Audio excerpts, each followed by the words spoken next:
We have the added challenge of being in an industry that is still illegal under federal law and therefore, among other things, denied access to the major credit card rails. That is to say the networks of Visa, MasterCard, American Express, and Discover.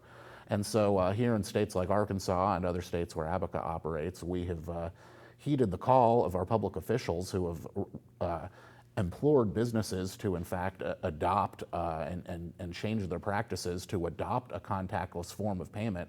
Well, that's a lot easier to do if you can accept one of those new chip embedded American Express cards that you can just wave sort of near the terminal, and thanks to a near frequency Bluetooth magic thing that goes on there, it beeps, and the transaction processes. Well, we don't have that right in cannabis. And so there are alternatives that have been developed. There are some app-based payment methods that were around in the cannabis industry prior to this pandemic, but in light of the pandemic especially, we've seen a lot of renewed interest in them. And here at Abaca, we've partnered with a company called CanPay that has been doing contactless payments in cannabis for several years now.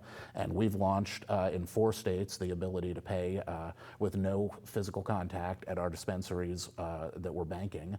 And this is enabling customers to do several different things and enabling operators to do several different things. If you had a delivery window, for example, the payment could have been processed prior to handing the order out the window.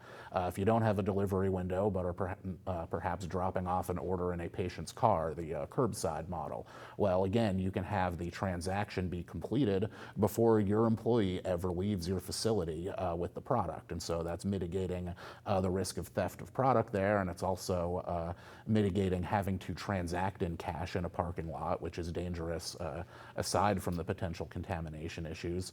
And so we're happy to be a part of this shift and to enable our customers where we can to use technology to really change the way that they're operating, whether that ends up being a temporary change or in fact a permanent one.